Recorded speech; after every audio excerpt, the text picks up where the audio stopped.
सतलोक धाम TV को subscribe जरूर करें। बहन जी नमस्कार। सत्साई भगत जी। बहन जी क्या शुभ नाम है आप जी का? मेरा नाम मंजू है, मैं लुधियाना पंजाब से हूँ। बहन जी क्या काम करते हैं आप? मैं हाउसवाइफ हूँ और घर पे ही अपने घर की देखभाल करती हूँ। बहन जी परम संत सतगुरु रामपाल जी महाराज की शरण आने से पहले आप कौन सी भक्ति करते थे? सतगुरु रामपाल जी महाराज जी की शरण में आने से पहले बचपन से ही हम सभी देवी देवताओं की पूजा करते थे। मेरी मम्मी भी काफ़ी धार्मिक विचारधारा की हैं, तो वो हमें 8th क्लास से मुझे उन्होंने कहा था कि रोज़ गीता जी का एक अध्याय का पाठ जरूर करना है।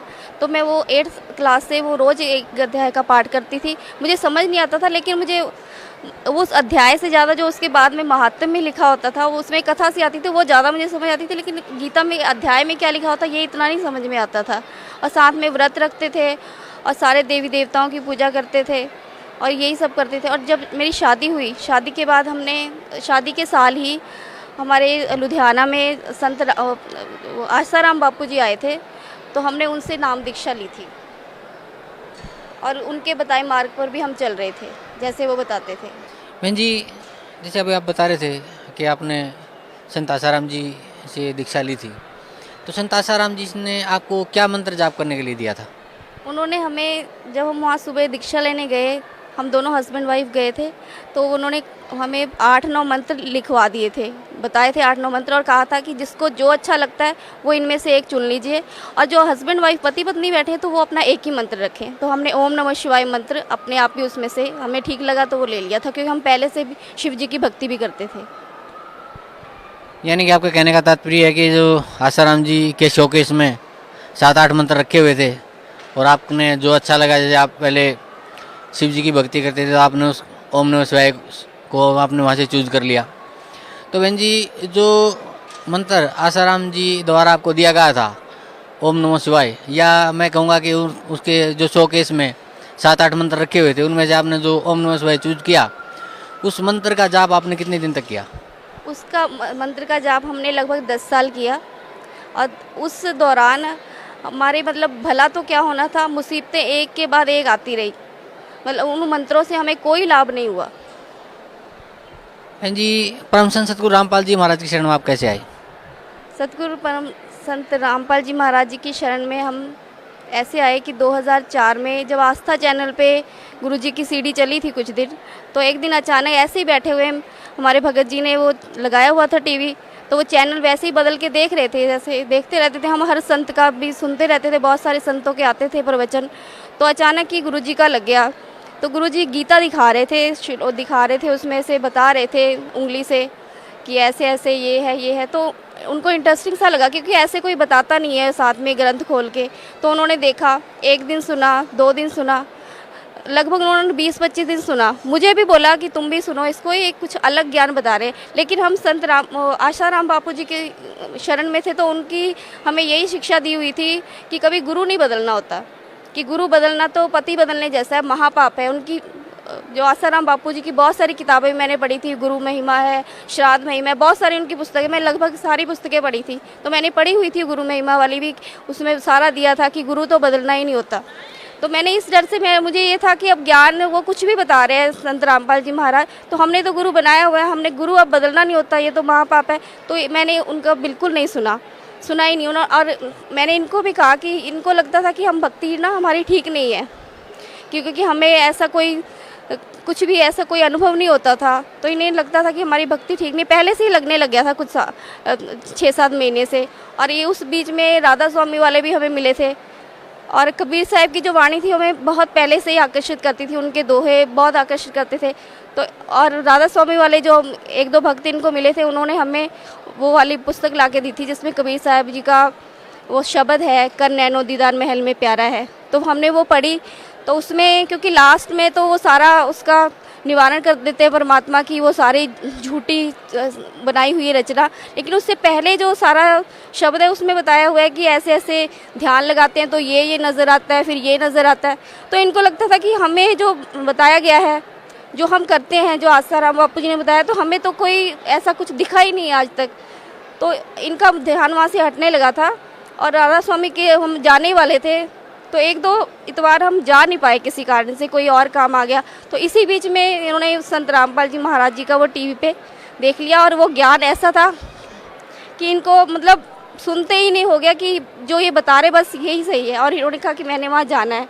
फ़ोन किया वहाँ करौंथा आश्रम में, तो वहाँ से उन्होंने बोला कि अभी गुरुजी आश्रम में नहीं है, अभी गुरुजी जगह जगह जाके कर रहे हैं, तो आप थोड़ा रुक के आइए। तो इन्होंने कहा कि आप ये बता दीजिए कि सबसे पहले गुरुजी कहाँ पे कर रहे हैं सत्संग, इस वक्त जल्दी कहाँ हो रहा है। तो उन्होंने बताया कि अभी करनाल में होगा सत्संग। तो इन्होंने कहा कि ठीक है, आप मुझे बता दीजिए कहाँ पे होगा। तो उन्होंने हमें लुधियाना में एक भगत है नरेश कौशिक जी, उनका नंबर दिया और कहा कि आप उनके पास जाइए, वो आपको सारा कुछ बताएंगे। हम उनके पास गए, उन्होंने हमें बताया सारा कुछ और पुस्तक दी प्रभाषा प्रभु की और गहरी नज़र गीता में, और सारा बताया उन्होंने। मैंने वो पुस्तक पढ़ी, इन्होंने भी पढ़ी, और साथ में उन्होंने बताया भी करनाल में उस जगह पे होना है। तो जब वो सत्संग था 15 जून को 2004 को हम वहाँ करनाल पहुँच गए। मैं, मेरे हस्बैंड और मेरे सास ससुर। बच्चों को हम लेके नहीं गए थे, छोटे थे, और हमें था कि शायद बच्चों को नहीं नाम देते होंगे, तो हम इन्हें नहीं लेके गए। और हम 15 जून 2004 को जाके हमने वहाँ पे जाते ही हमने पहले गुरुजी, जैसे हम वहाँ गए, पहले तो हम वहाँ शाम को पहुँच गए एक दिन पहले, तो उस टाइम वहाँ पे कुछ भी नहीं था, पार्क खाली था जहाँ होना था। फिर हम सुबह दूसरे दिन आए, वहाँ पे हमारे कोई रिश्तेदार थे, उनके यहाँ रुक के सुबह आए, तो वहाँ पे लगा हुआ था, लेकिन संगत बहुत ही कम थी। और मुझे थोड़ा सा, क्योंकि मैंने ज्ञान सुना भी नहीं था और मैं इनके कहने पे आई थी, इन्होंने कहा था तू सत्संग सुन लेना, तुझे ठीक लगेगा नाम लेना, नहीं लगेगा तो कोई बात नहीं।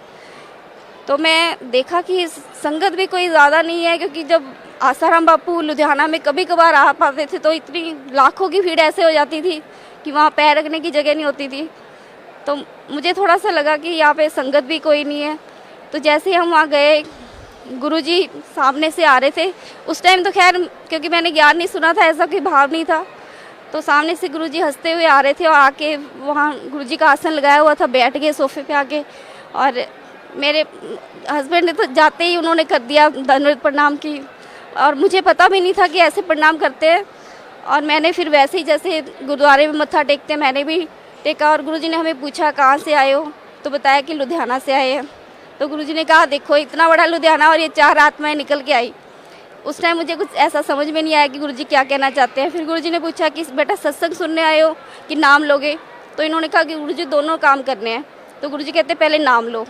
तो गुरुजी ने हमें वहीं पे नाम दिया, और फिर नाम लेने के बाद हमने सत्संग सुना, और 5 दिन का वहाँ सत्संग था।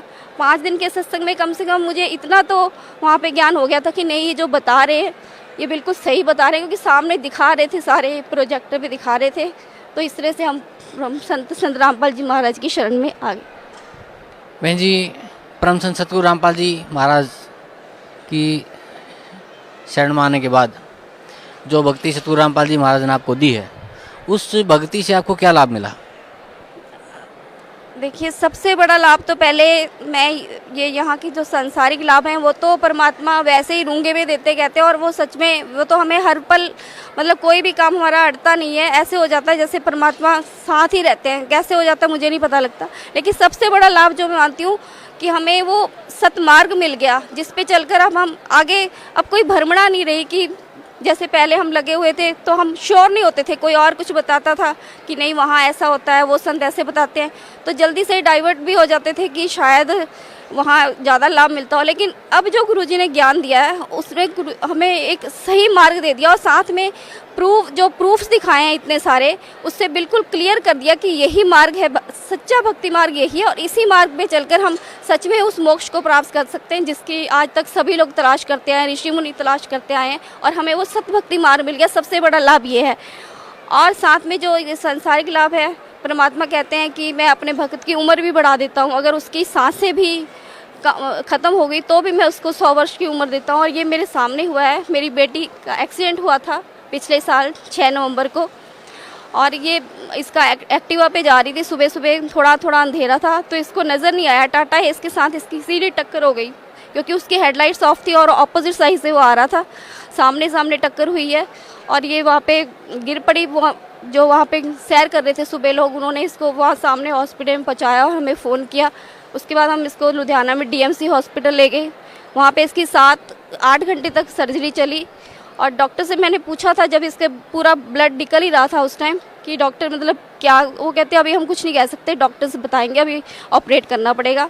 तो उसके बाद शाम को 4 बजे जब ये होश में आई और बिल्कुल ये ठीक थी और होश में भी बहुत जल्दी आ गई, जब तक डॉक्टर्स ने कहा था कि ये होश में आने पे भी शायद कुछ परेशान करेगी, मतलब एकदम से वायलेंट हो सकती है। इसने कुछ नहीं किया, ये आराम से बिल्कुल उठते इसने सबको पहचाना और बिल्कुल ठीक थी। जबकि डॉक्टर्स ने कहा था इसका ब्रेन भी बाहर आ गया था और इसका कोई मेमोरी लॉस नहीं हुआ, पढ़ाई में बिल्कुल तेज है। इसके बाद इसने +2 के पेपर दिए, इसका हाथ भी टूट गया था, उसी हाथ से इसने पेपर दिए हैं सारे अपने, और अपना आगे CA के लिए CPT का टेस्ट भी इसने दिया, वो भी इसने क्लियर कर लिया, बिल्कुल ठीक है। और परमात्मा के पास सब जब इसको लेके आए, हाँ, तब 10-15 दिन के बाद हम इसको लेके आए थे यहाँ पे, तो परमात्मा ने इसको बताया कि बेटा तेरी उम्र जो थी, आयु उतनी ही थी, तेरी सांसें ख़त्म हो गई थी और ये आगे अब परमात्मा ने आपकी उम्र बढ़ाई है। तो मालिक ने जो कहा वो हमारे सामने बिल्कुल मालिक जो कहते हैं वही करते हैं। और एक जैसे मतलब जब हमने नाम लिया था तो गुरुजी ने जो ज्ञान दे दिया था, उस ज्ञान पे तो कोई शक की खैर गुंजाइश थी नहीं, क्योंकि वो तो सामने दिखा दिया। लेकिन जो पुराने भगत हमें मिलते थे तो वो बताते थे हमारे साथ ऐसा हुआ कि गुरुजी ने हमारे ये चीज़ बढ़ा दी, ऐसे बढ़ गया, हमारे घर में पैसे बढ़ गए, तो मुझे पूरा, ये नहीं मैं कहती थी कि ऐसा नहीं हुआ होगा, लेकिन मुझे ये होता था कि मेरे सामने तो नहीं हुआ ऐसा कभी भी कुछ बढ़ गया हो अपने आप, पूरा मुझे वो नहीं होता था। तो एक बार जब गुरुजी 2008 में जब आए थे रोहतक जेल से वापस, तो उसके बाद हम गुरुजी से मिलने गए थे। तो गुरुजी तब टॉफ़ियों का प्रसाद देते थे, ऐसे उठा के तब गुरुजी दे देते थे। तो टॉफ़ियों का प्रसाद गुरुजी ने दिया, तो प्रसाद ले लिया मैंने, वो बस उसके बाद हम घर चले गए। तो मुझे याद नहीं आया कि प्रसाद लिया है। दूसरे दिन मुझे याद आया, उसमें से ये बच्चों ने क्या करा कि सारी टॉफ़ियाँ निकाली और 5 घर में बड़े 5 जने थे और 5 ही रखी बस। कहते हमने 5 टॉफ़ियाँ आपकी रख दी प्रसाद की, बाकी हमने खा ली। मैंने कहा ठीक है। और दूसरे दिन मुझे याद आया कि मैंने प्रसाद दिया था गुरुजी ने, हमने लिया भी नहीं।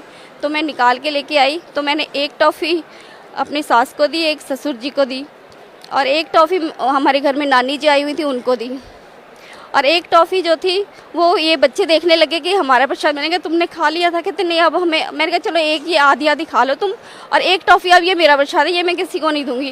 कहते ठीक है। इन्होंने आधी मैंने इनको दे दी।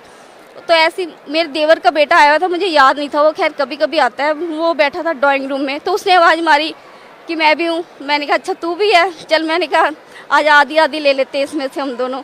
तो मैंने वैसे मेरे पास आके बैठ गया, और मैंने रैपर समेत ये टॉफ़ी तोड़ के खोल के आधी उसके मुंह में डाली, और आधी में ऐसे ही सामने टीवी पे वैसे ही चल रहा था कि लॉबी में बैठे हुए थे, तो मैं ऐसे ही टॉफ़ी खोल के आधी अपने मुंह में डालने लगी। तो जैसे यहाँ तक लाई तो मेरी नज़र पड़ी, वो टॉफ़ी बिल्कुल पूरी हो गई थी। मैंने सबको दिखाई, सारे वहाँ पे जो बैठे थे, 1 सेकंड में मैं ऐसे देखा, मैंने सबको कहा कि मम्मी ये टॉफ़ी पूरी कैसे हो गई। वो एकदम से वो टॉफ़ी परमात्मा ने वो प्रसाद बढ़ा दिया, पूरा कर दिया। और मेरे को उस दिन के बाद कभी मतलब कोई भी कुछ कहता तो कभी जो कमजोरी थी वो बिल्कुल मालिक ने निकाल दी कि परमात्मा सब कुछ बढ़ा सकते हैं, वो कुछ भी कर सकते हैं, कुछ भी असंभव नहीं है परमात्मा के लिए। ये एक छोटा सा चमत्कार था, लेकिन इसने मेरा जीवन बदल दिया और मेरी जो भक्ति थी वो दृढ़ कर दी। बहन जी, पहले आप बता रहे थे जैसे पहले आप संत आसाराम जी से जुड़े हुए थे और उनके द्वारा दिए हुए मंत्र का आपने जाप किया, आपको कोई लाभ नहीं मिला। उसके बाद परम संत सतगुरु रामपाल जी महाराज से आपने नाम उपदेश लिया, तो बता रहे हैं कि आपको सबसे बड़ा आध्यात्मिक लाभ हुआ। आपको पता चला किसकी भक्ति करनी चाहिए, कैसे भक्ति करनी चाहिए, हमें मोक्ष कैसे प्राप्त होगा। और दूसरा, आपकी जो बेटी थी उसका इतना एक सीरियस एक्सीडेंट हो गया, आप बता रहे हैं कि उसकी ज़िंदगी ही नहीं थी, तो संत रामपाल जी महाराज ने उसको जीवन दान दिया। और फिर आप बता रहे हैं कि आपके अंदर जो एक त्रुटि थी कि परमात्मा क्या कर सकता है क्या नहीं कर सकता, आपके बिल्कुल हाथ में उन्होंने, चलो एक माइन्यूट सी बात लगती है लेकिन एक बहुत बड़ी मतलब घटना है। इसको भगत समाज एक उसको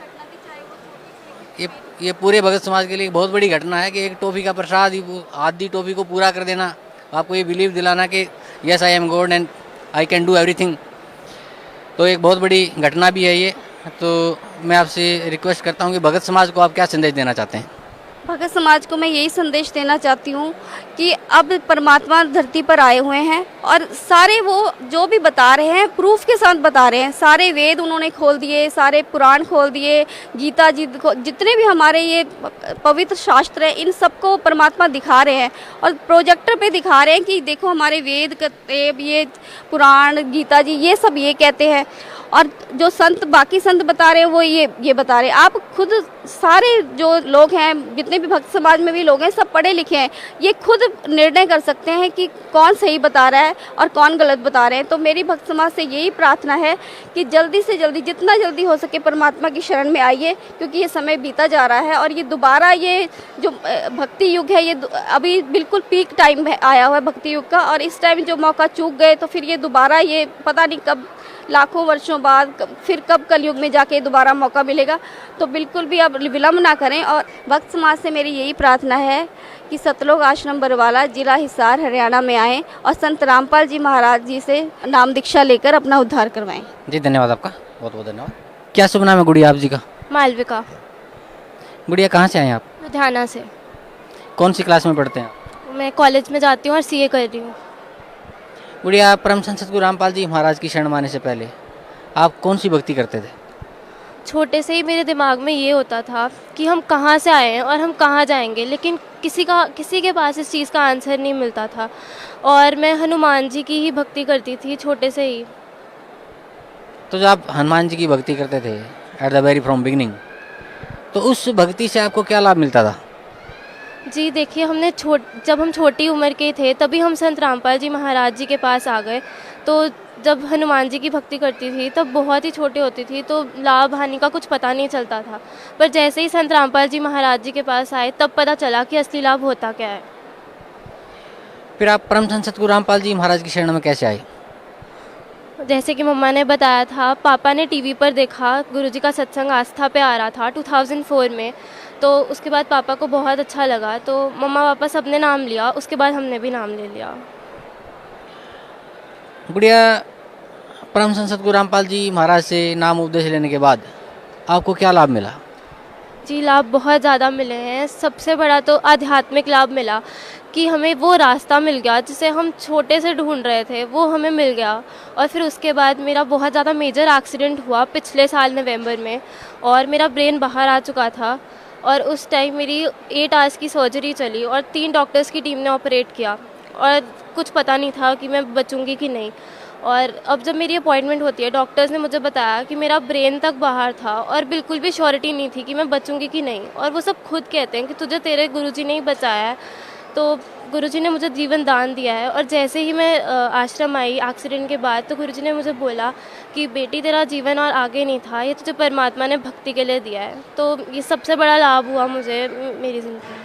So there have been many benefits which I have received by taking Namdan from Jagat Guru Rampal ji. गुड़िया, what message would you like to pass for Bhakt Society? See, the message I would like to give everyone is that, like everybody says, God is one. So I would like to tell you that one is just right here in Satlok Ashram Barwala, waiting for his children to come to him and go back to the place from where we've come from, that is Satlok. तो जितनी जल्दी हो सके अपना समय को ना गवाते हुए जल्दी से यहाँ पर आएँ और संत रामपाल जी महाराज जी से उपदेश लें, जो कि स्वयं कबीर परमेश्वर आए हुए हैं, और अपने जीवन को सफल बनाएं। Thank you so much.